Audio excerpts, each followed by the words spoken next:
प्रिय भैया बहन, इसके पूर्व मैंने काव्य भाग का प्रथम पाठ हरिवंश राय की 2 कविताओं के साथ पूर्ण किया था। गद्य भाग में महादेव वर्मा के रेखा चित्र भक्तिन को पूर्ण किया। आज काव्य भाग के द्वितीय कवि आलोक धनवा के साथ हम आपके साथ जोड़ना चाहते हैं। आलोक धनवा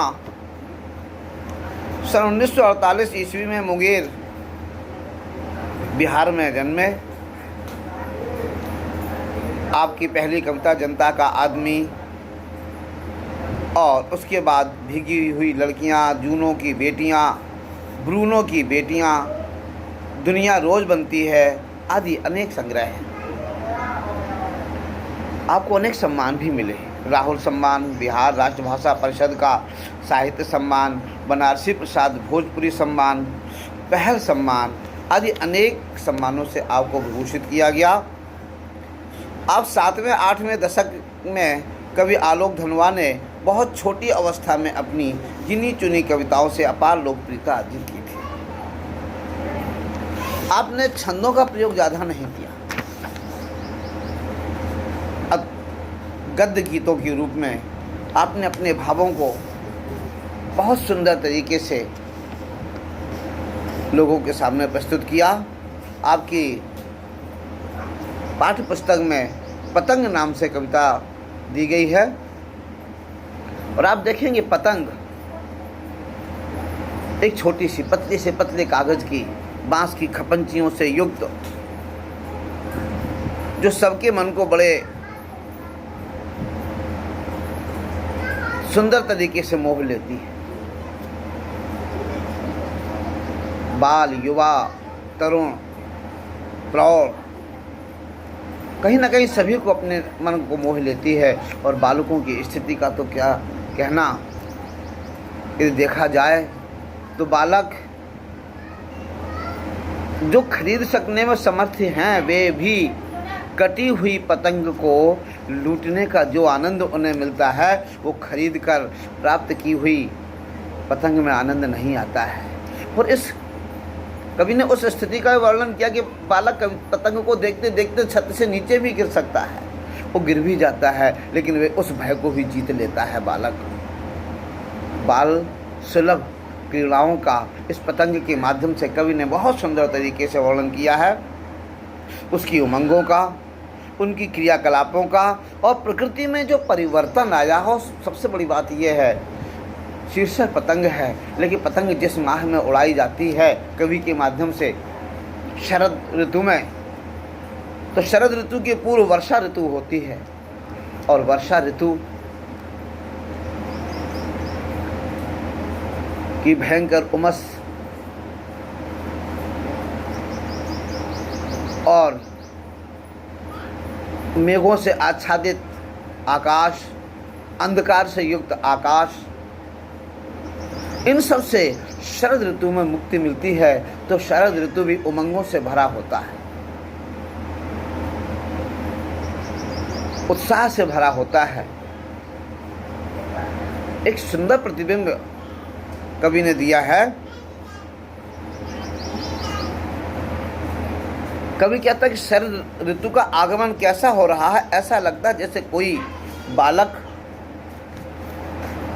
अपनी चमकीली साइकिल में चमकीली घंटी के बजाता हुआ और चमकीली पतंग को उड़ाने का इशारा करता हुआ अनेकों पुलों को पार करके जिस उत्साह और उमंग के साथ आता है, ऐसे ही लगता है। कवि कहता है कि ऐसे ही शरद ऋतु का आगमन हो रहा है। कवि ने शरद ऋतु के उस प्रातःकालीन दृश्य का बहुत कम शब्दों में पूरा संपूर्ण वर्णन प्रस्तुत किया है। कि उसको बताया है कि खरगोश जैसी उसकी आंखें हैं और ऐसे सुंदर सुहावने मौसम में बच्चों की सहज सुलभ क्रीड़ाएँ होती हैं।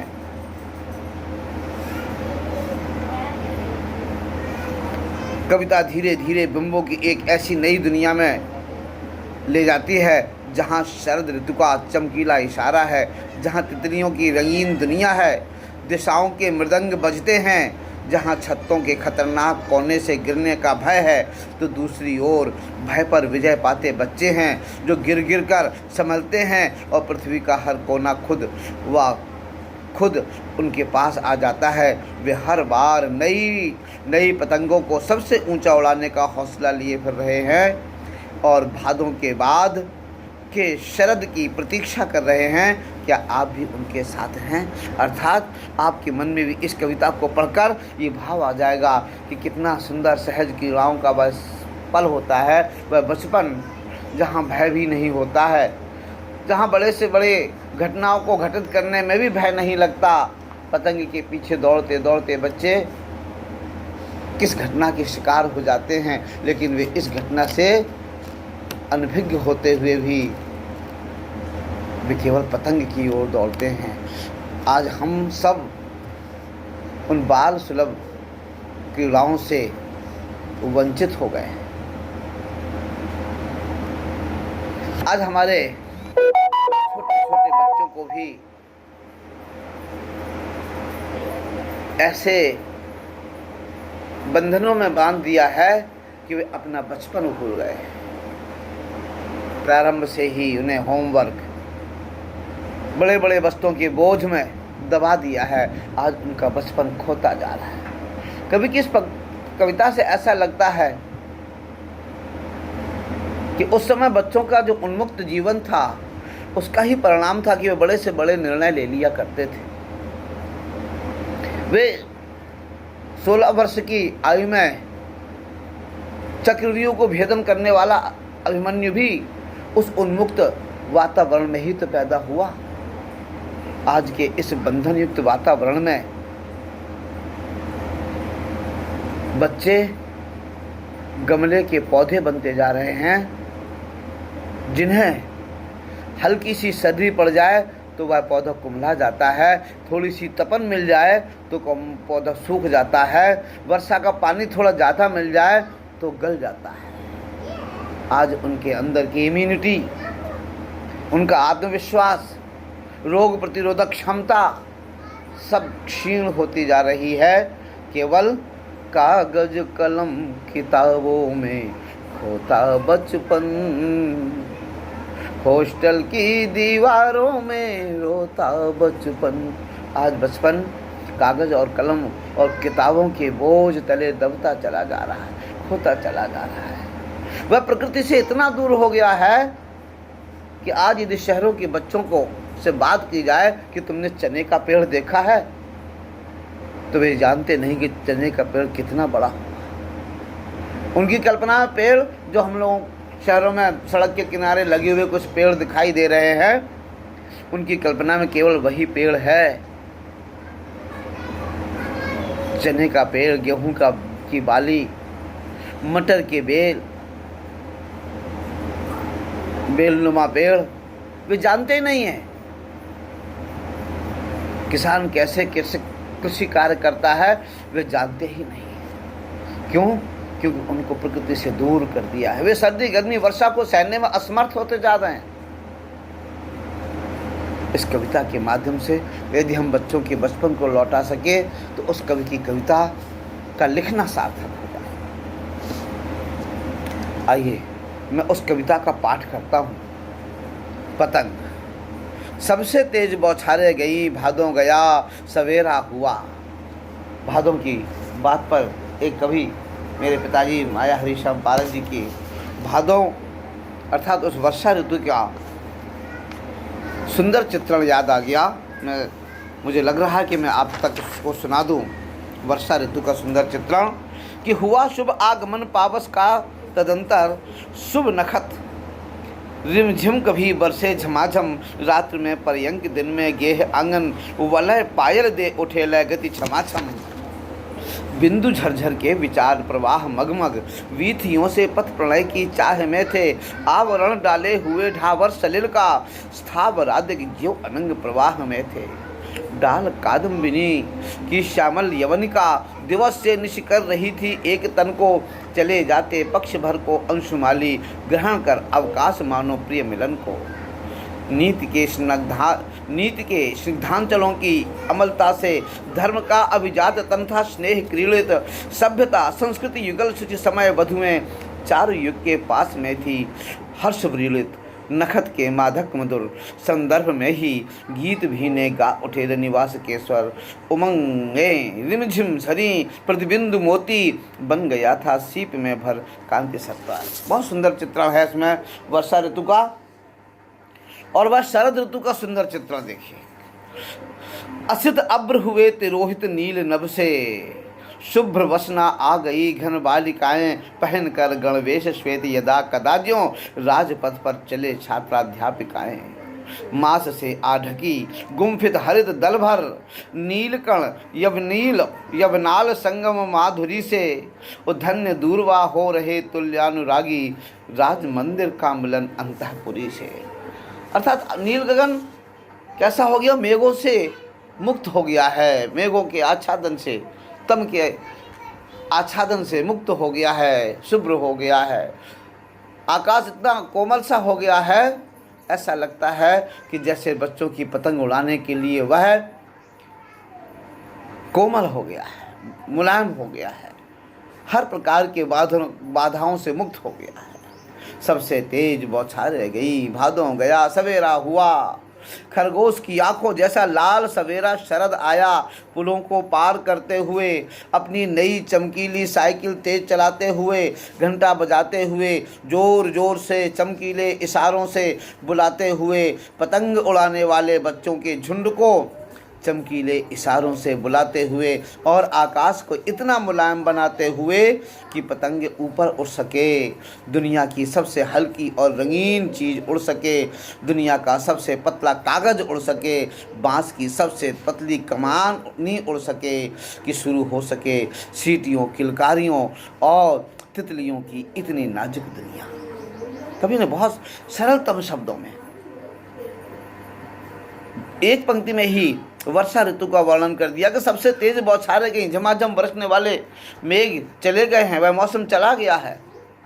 भादों गया, वह भादों का महीना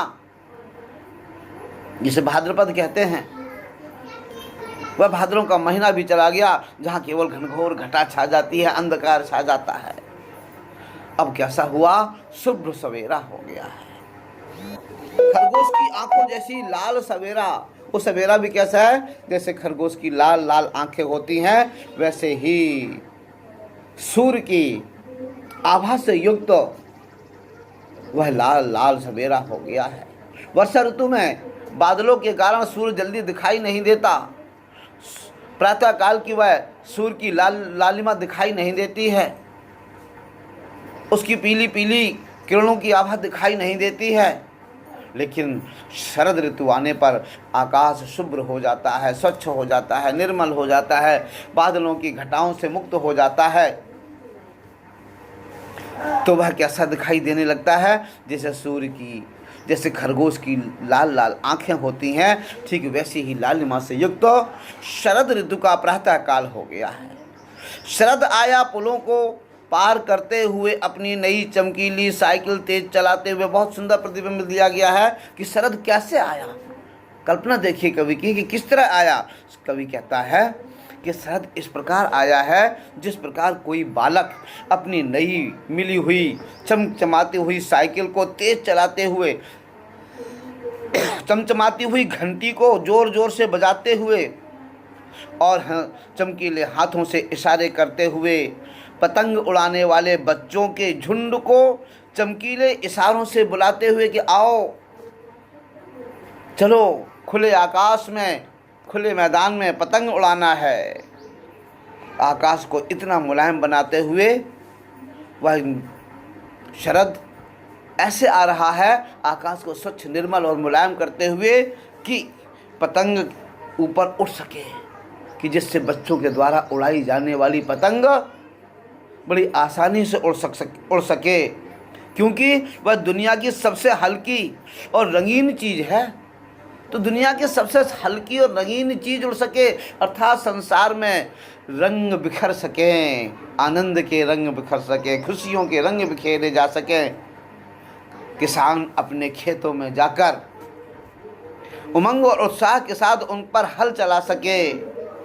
ऐसा शुभ प्रभात, ऐसा सुंदर ऋतु शिशिर आ रहा है और दुनिया का सबसे पतला कागज उड़ सके, बांस की सबसे पतली कमानी उड़ सके। अर्थात पतंग में लगी हुई जो बांस की कमानी होती बिल्कुल पतली होती है कि शुरू हो सके सीटियों, किलकारियों और तितलियों की इतनी नाजुक दुनिया। कवि कहता है कि शरद ठीक उसी तरह जैसे छोटा बच्चा कोई अपनी नई साइकिल लिए हुए आ रहा है, नए नए इशारे करते हुए आ रहा है, पतंग उड़ाने के इशारे करते हुए आ रहा है, ठीक ऐसे ही शरद ऋतु का आगमन हो रहा है, इतना शुभ्र कि वे बच्चे पतंग उड़ा सकें। उन्हें कहीं बारिश की बूंदों के कारण उनकी वह हल्की सी पतंग, वह छोटी सी पतंग, वह पतले से पतले कागज की पतंग कहीं बाधित ना हो जाए और कहीं उनके आनंद में बाधा ना बन जाए। इसलिए आकाश को निर्मल बनाए हुए वह शरद ऋतु का आगमन हो रहा है।